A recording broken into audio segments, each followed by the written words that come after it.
Capital gaúcha, 2,5 milhões de habitantes. Como eles se relacionam? Que grupos se formam e por que algumas pessoas ficam de fora deles? As várias faces do preconceito serão mostradas nesse programa. Nossos repórteres se dirigiram a 4 pontos diferentes da cidade de Porto Alegre. Cada um com um personagem diferente, cada um vítima de um diferente tipo de discriminação. Nos acompanhe nessa jornada em busca daqueles que, de uma maneira ou outra, se encontram à margem da sociedade porto-alegrense. O Entre Linhas está no ar.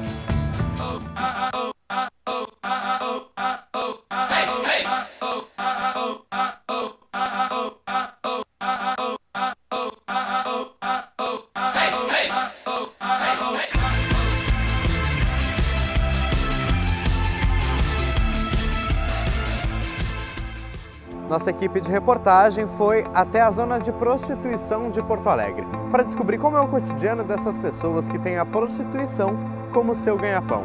Como é o cotidiano dessas meninas que têm o preconceito como consequência do seu trabalho. Avenida Farrapos, bairro Floresta. Tradicional zona de indústrias da cidade de Porto Alegre. E não por acaso, desde 1900, zona de prostituição conhecida no estado. A gente veio até aqui para entender por que a profissão mais antiga do mundo continua sendo alvo de preconceitos por homens e mulheres. Para fazer isso, a gente falou com quem entende do assunto e vende seus corpos diariamente nas ruas da capital gaúcha.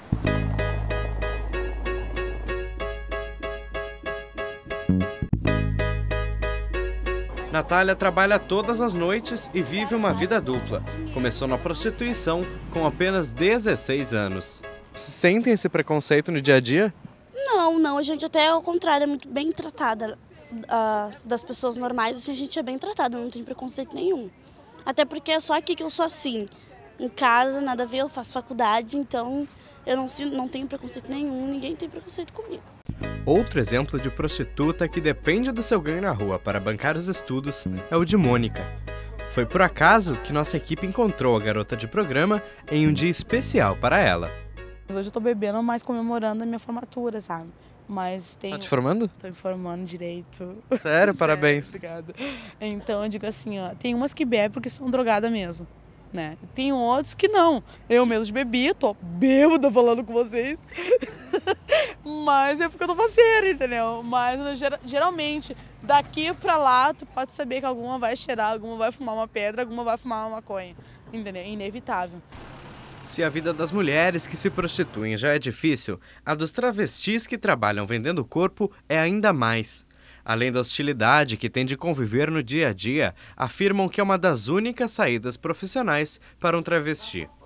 Para entender mais, fomos até a casa da Viviane Aguilera, travesti gaúcha que agora faz programas em São Paulo. Estava meio revoltada com a minha família e fui atrás de novos horizontes para ter minhas coisas e tal. No começo eu realmente era acompanhante, porque infelizmente a sociedade só nos obriga, nos limita a ser acompanhante, né? Tipo, não dão oportunidades, né? Às vezes as pessoas julgam demais. Travesti serve só para programa, é errado, mas as mesmas pessoas que julgam não dão oportunidades para travestis, né? Assim, eu vou te falar uma coisa, uns caras completamente sem competência de ter mulher nenhuma, sabe? Eles são tão incapazes que eles chegam a vir aqui te defamar, sabe? Eu tô aqui trabalhando, mas eu sou profissional do sexo, eu não tô fazendo nada demais, eu não tô roubando, eu não tô fazendo nada ilícito. Durante a lei, não tem lei pra crime nenhum, pra sexo, entendeu?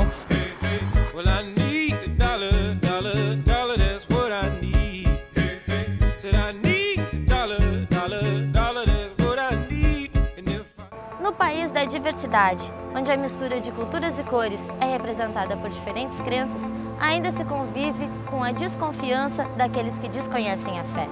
O olhar torto e o preconceito estampam muitas histórias de muitas religiões. Exemplo delas é o islamismo e a Umbanda. No Brasil, muito se fala, mas pouco se sabe. Discutir religião, polêmica à vista. Poucos assuntos levam a debates tão radicais. O preconceito e a falta de conhecimento sobre o que prega cada crença ainda causam conflitos em várias partes do mundo. 1,5 milhão de brasileiros hoje seguem a cultura islã. Esse número parece baixo, mas o Brasil é o segundo maior país entre as Américas em número de fiéis. Mas o que nós sabemos sobre a religião islâmica? Hoje, eu estou no Centro Islâmico de Porto Alegre para conversar com o Sheikh Rodrigo Oliveira para ele tirar todas as nossas dúvidas. O nosso livro sagrado chama-se Alcorão. Nós acreditamos que o Alcorão foi revelado por Deus através do anjo Gabriel ao seu mensageiro Muhammad. E nesse livro tem legislação, tem a vida civil, tem a vida pessoal e, mais importante, o monoteísmo, a unicidade de Deus. Acreditamos que o Alcorão sagrado é a revelação de Deus ao seu mensageiro. Ele foi preservado na língua árabe. O islamismo, principalmente após o atentado nas Torres Gêmeas de Nova York em 2001, é visto com desconfiança e até medo.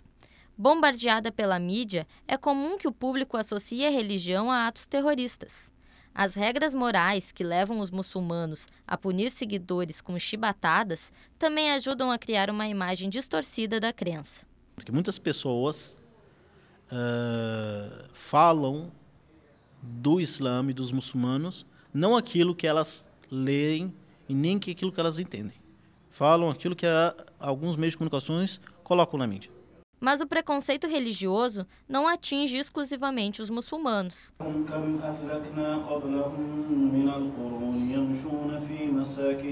Até hoje, existe quem acredite que algumas religiões afro, como a Umbanda e a Quimbanda, também servem para fazer o mal. Todo mundo já deve ter ouvido falar de batuque, pais de santo, orixá, búzios e iemanjá. Mas qual dessas palavras não remete a algum tipo de preconceito? Segundo o IBGE, Porto Alegre é a cidade brasileira com o maior número de centros espíritas umbandistas no país. Mais do que os baianos, os gaúchos procuram os terreiros como outro modo religioso de procurar ajuda e respostas. E aqui as pessoas procuram, não só assim, num sentido só, mas no sentido de saúde. Eu trabalho muito com saúde, graças aos pais, eu sou bem assistido nesse sentido de saúde. Pessoas procuram de trabalho, com dificuldade nos seus próprios trabalhos. Muitas famílias procuram, porque hoje em dia esse negócio da droga. Tudo poderia ser evitado com um mínimo de conhecimento sobre essa manifestação religiosa, que, na essência, somente trabalha para o bem. Muita gente diz assim, eu não vou procurar essa religião, porque essa religião usa aves, sacrifica animais, coisa nada assim. Só que o sacrifício, quando todo mundo diz assim, o sacrifício, mas nós, ser humano, independente de qualquer religião, nós todos sacrificamos de uma tal maneira.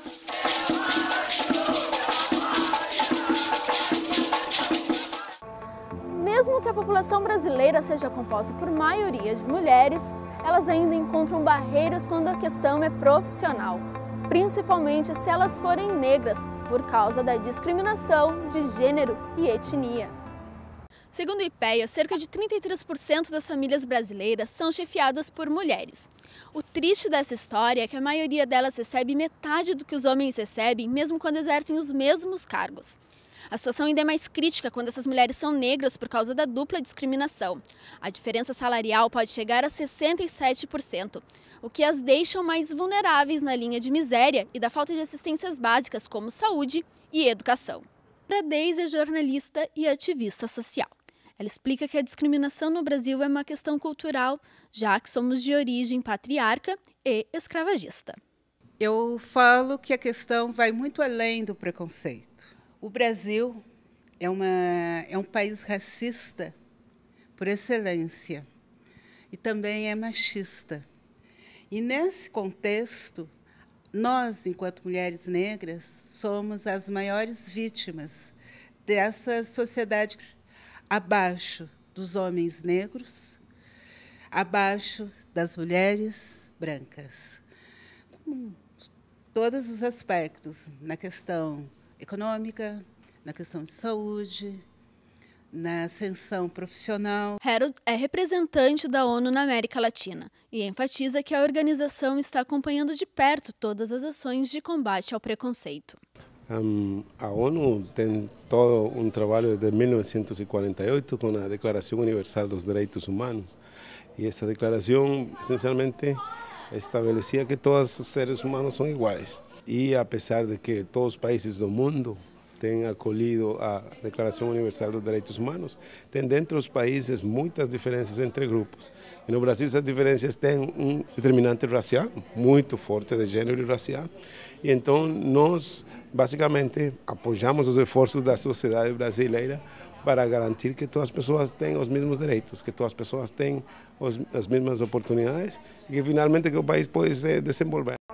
Para se proteger da criminalidade homofóbica, algumas pessoas preferem não revelar a opção sexual, já que o número de agressões aos homossexuais chega a 12 por dia no Brasil.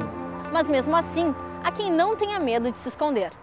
O que acontece quando o nosso corpo não representa aquilo que somos? É preciso se aceitar, mudar e enfrentar preconceitos. Esse é o caso de Valéria Houston, um menino que nasceu em Santo Ângelo e hoje é diva na capital.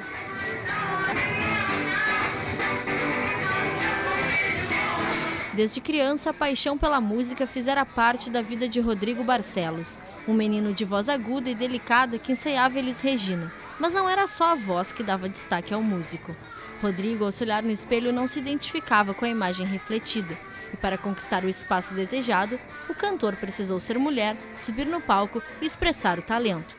É estranho falar isso, assim, que uma roupa, talvez uma maneira de se vestir vai mudar a tua maneira de ser e de cantar, mas isso aconteceu muito comigo.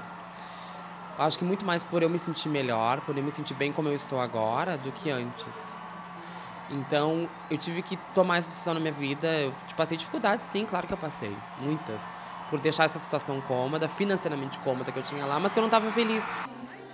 Durante os shows, Valéria se depara com diversas propostas inusitadas. Entre elas, cantadas de outras mulheres. Bem frequentado por meninas, claro, né? E meninas que gostam de meninas. E elas achavam aquela pessoa, né?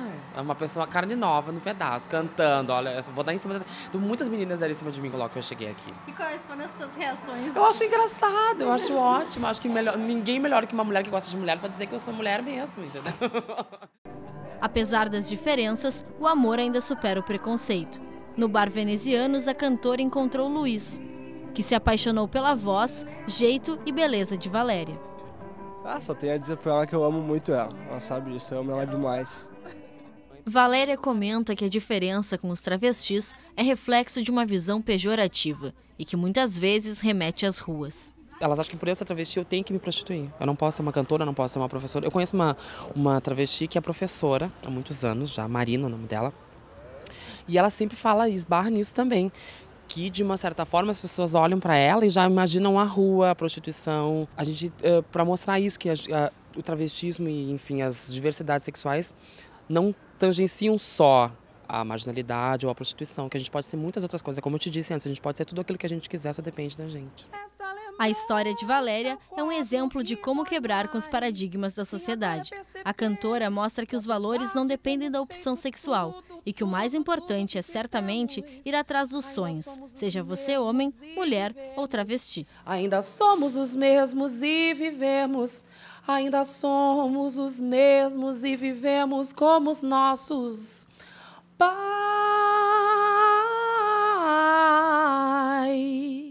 O Entre Linhas fica por aqui. Tchau, tchau.